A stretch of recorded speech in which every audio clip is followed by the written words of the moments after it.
Asyhadu Asyhadu an an la la ilaha ilaha illallah illallah wa asyhadu wasyhadu anna anna Muhammadan Muhammadan abduhu abdahu wa rasuluh. wa rasuluh. Masyaallah. Masyaallah ये मस्तूर कड़म. ये मस्तूर कड़म.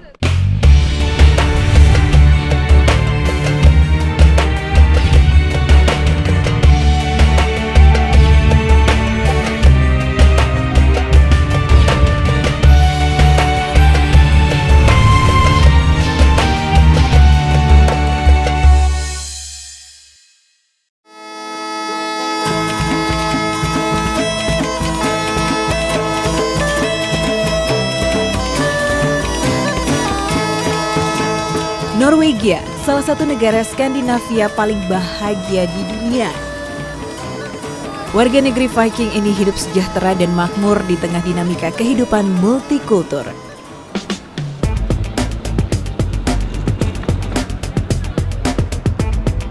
Oslo, ibu kota Norwegia, menjadi kota paling ramai.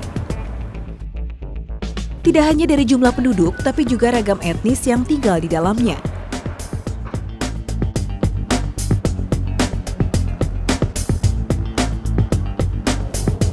Bermacam etnik, beragam religi hidup berdampingan di Norwegia, dan Islam tercatat menjadi agama yang tumbuh paling subur di negeri ini. Banyak jalan bagaimana tangan Allah bisa menyentuh hati warga Norwegia, bahkan melalui cara yang tidak pernah kita sangka. Di tengah kehidupan yang penuh kebebasan, Islam datang sebagai penerang jalan mereka.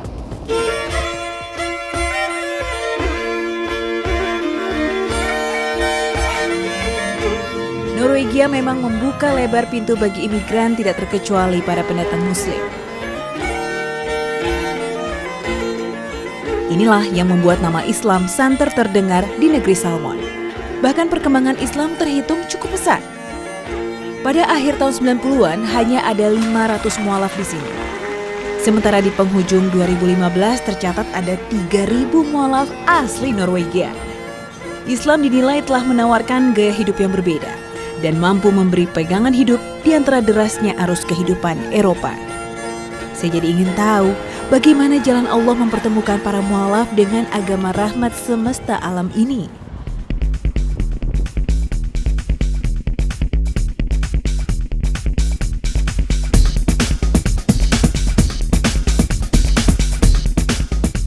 Salah satu kisah yang hendak saya dengar terhampar di kota Hamar, 130 km jauhnya di utara Oslo.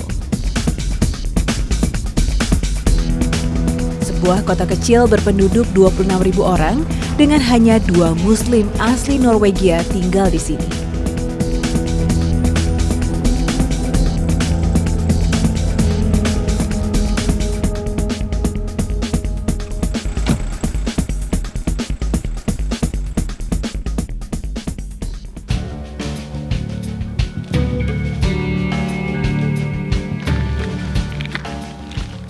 Satu di antaranya adalah Morten Ibrahim Rosvold Abrahamsen, atau kini lebih akrab disapa Ibrahim. Ia menyimpan cerita tragis sebelum menemukan Islam. How are you? I'm good, alhamdulillah. And you? Alhamdulillah, I'm good also. Nice to meet you. Nice to meet you. Come on. Yes, sure.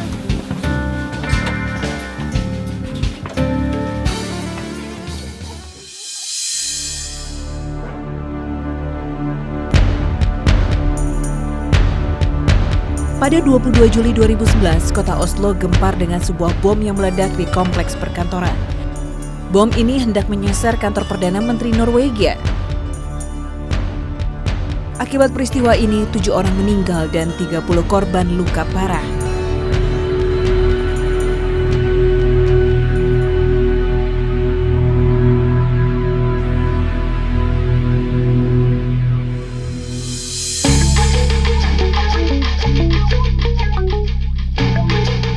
Tidak berhenti di situ.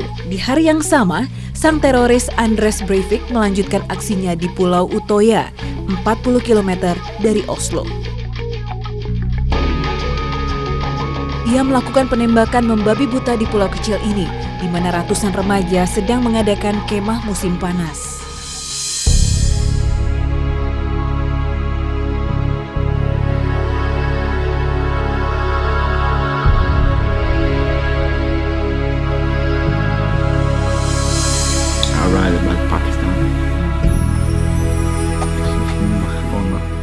Ibrahim ada di antara mereka. Dan 70 nyawa melayang hari itu. Alhamdulillah Allah masih memberi kesempatan hidup kedua pada Ibrahim. This terrorist attack, I think about everything. Why I'm alive, what's the meaning of the life. Lolos dari pembunuhan massal tersebut, ia terus bertanya, kenapa masih bisa menghirup nafas sementara teman-temannya terenggut nyawanya. Before I was not Muslim, I had a lot of mental problems with depression. I tried to kill myself 2 times. Before, I have no peace in my soul, no peace in my brain, and no sabr, no patience at all. Every time I was angry, every time I was very stressed about small things. Hingga akhirnya tangan Allah menyelamatkan dan mengantarnya pada Islam. Sebulan setelah tragedi, ia mantap mengucap 2 kalimat syahadat. Anna Muhammadan abduhu wa rasuluh. Masya Allah, Masya Allah, ye mastur kadam.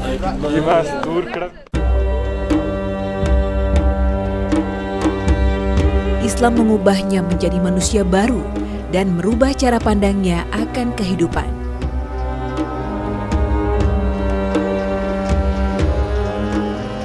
Ia pun memilih Ibrahim sebagai nama muslimnya.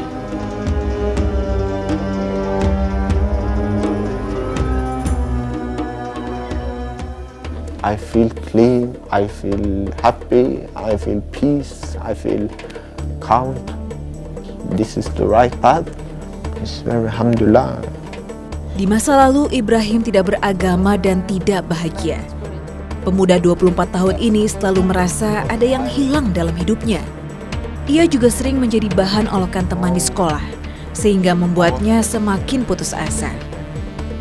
Kini, Ibrahim ringan melangkah menjalani hari-harinya. Ia siap menyongsong masa depan penuh berkah di jalan Allah.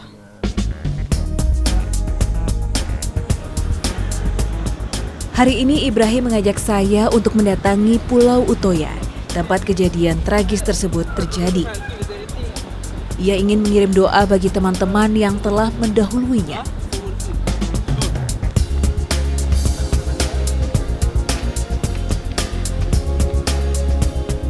Which one we can buy? This one, red one? Tidak lupa kami membeli bunga sebagai pengantar doa.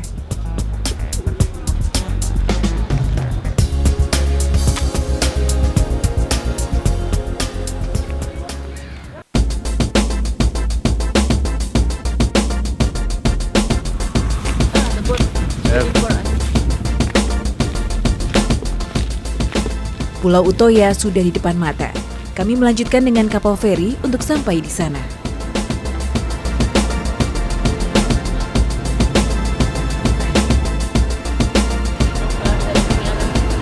The labor organization.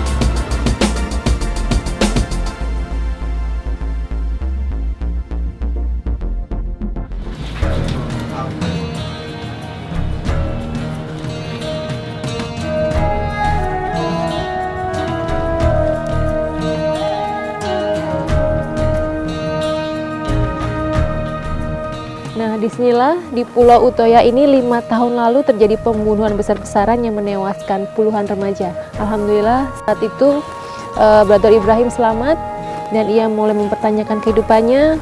Alhamdulillah ia menemukan Islam dan memeluk Islam hingga saat ini.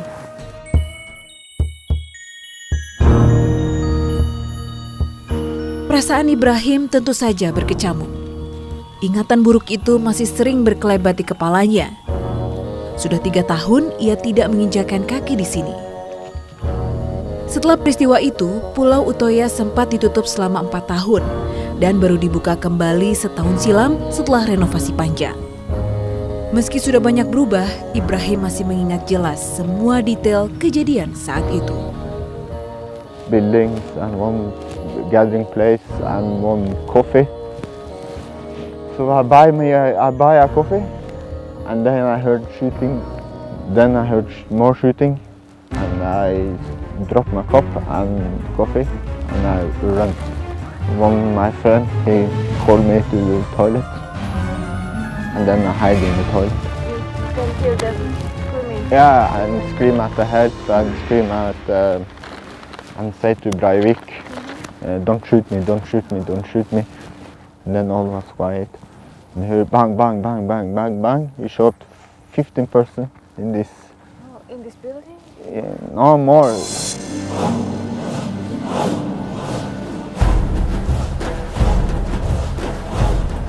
Ketika maut terasa sangat dekat, Ibrahim hanya bisa pasrah.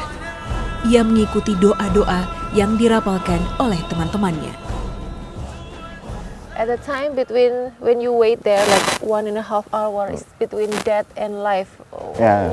how did you feel at that time? Very scary, but I think the most feeling is the smell of dead people. Saya tidak bisa membayangkan perasaan Ibrahim saat itu. Tinggal sejengkal ambang kematian menantinya. Namun takdir berkata lain. Yeah, because was one woman, a Muslim sister from Kurdistan, Iran. She started to make dua in the toilet because it was Christian girl who recommended to pray. Let's pray together.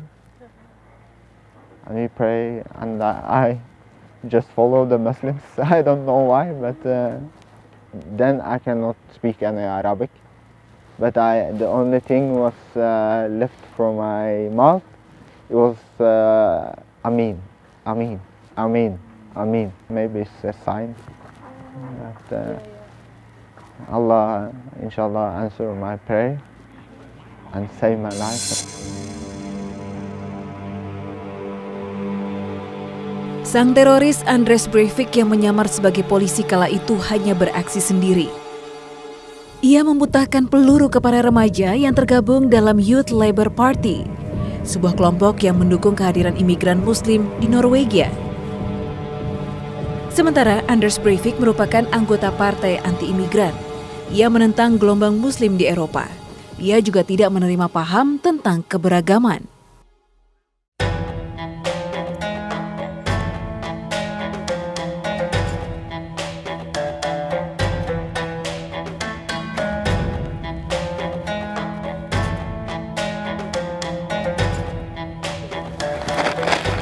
The name of people who are dead. Many young, somebody is 8 because they are voluntary. Some police, some, but the most is the young people. Most of them are very young. Yeah. This 18. 17, 18, 19, 20, 15. 2 tahun setelah kejadian tragis tersebut, di Pulau Utoya ini dibangun sebuah memorial place di mana di sini tertulis seluruh nama dari seluruh korban yang jumlahnya sekitar 70 orang, dan di sini biasanya keluarga atau kerabat, teman yang ingin mengenang korban, mereka datang ke sini untuk berdoa atau membawa bunga seperti yang dilakukan oleh Ibrahim. Okay, we can put the flower here.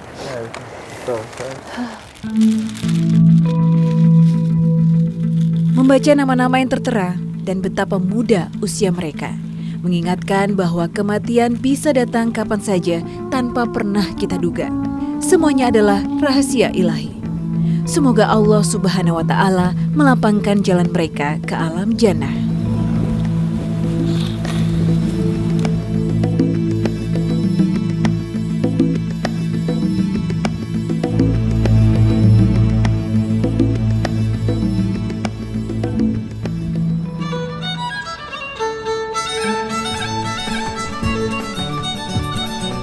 Bagaimana Ibrahim mengenal Islam tidak lepas dari peran Fahad, seorang muslim kelahiran Norwegia yang aktif berdakwah di Islamnet, sebuah organisasi muslim di Oslo. Ketika dilanda putus asa yang begitu hebat, secara tak sengaja Ibrahim melihat para muslim dari Islamnet sedang berdakwah di jalanan kota Oslo.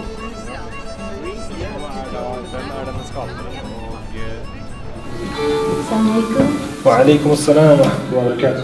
Waalaikumsalam warahmatullahi wabarakatuh. Waalaikumsalam warahmatullahi wabarakatuh. First I go back from go to the train station, but suddenly my body stopped. And then I go back and talk with Fahad. You cannot explain what makes you stop and go back. No, I don't know. Allahu Alam. So we continued to speak about Allah, the purpose of life and death, what's going to happen after death. And Ibrahim was agreeing to everything.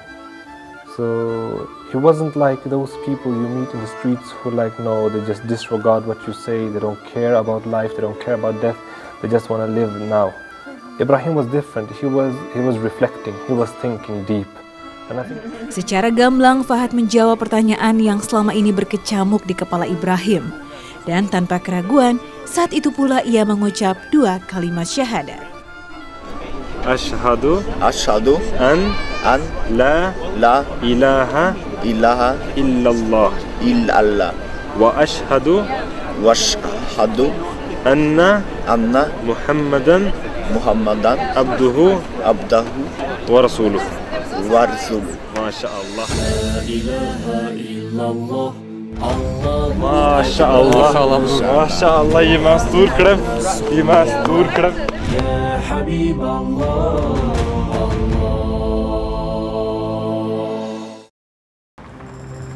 Hidayah Allah memang tidak pernah bisa kita kira. Allah mempertemukan Ibrahim dengan Islam melalui cara yang tak disangka-sangka. Kini, Ibrahim tak pernah lelah bersyukur dengan rahmat Allah yang begitu besar. Semoga iman Islam selalu lekat padanya.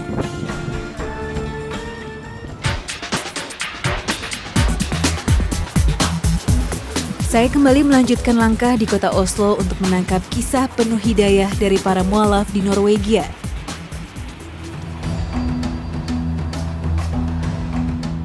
Sonia Kumarvala nama lengkapnya. Perempuan 18 tahun berdarah Norwegia India ini selalu merasa hatinya tertambat pada Islam.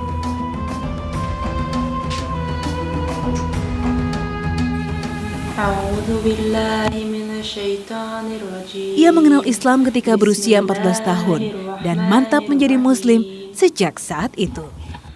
Melalui Cynthia, sahabatnya yang berdarah Indonesia inilah, secara tidak langsung Sonia mengenal Islam.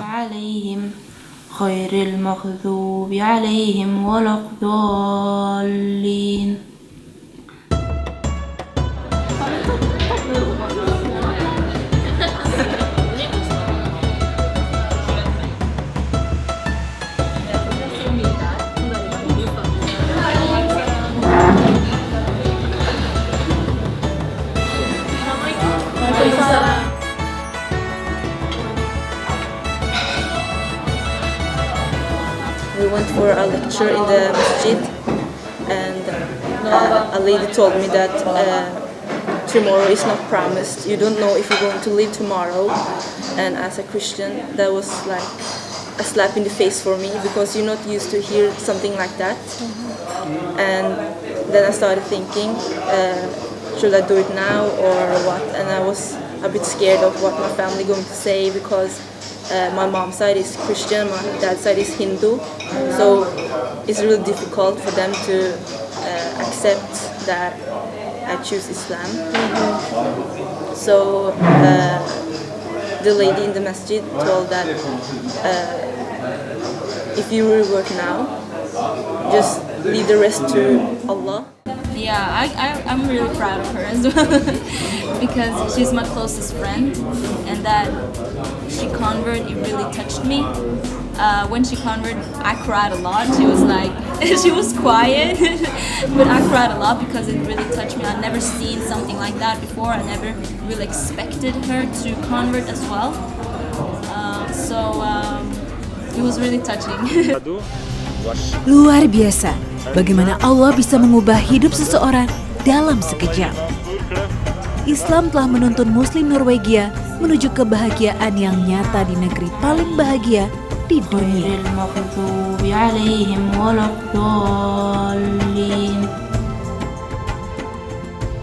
Assalamualaikum warahmatullahi wabarakatuh. My name is Morten Ibrahim.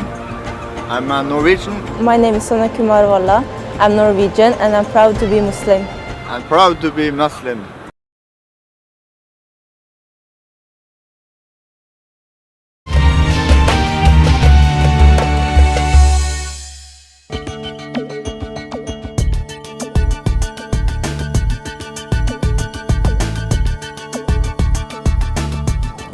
Hidayah dari Allah bisa datang kapan saja, di mana saja, dan dengan cara yang begitu luar biasa. Hal itu pula yang dialami oleh para muslim di Norwegia. Islam merangkul dan menjawab semua kegelisahan atas hidup mereka. Dan kini, kehadiran muslim telah menambah semarak keberagaman di Norwegia.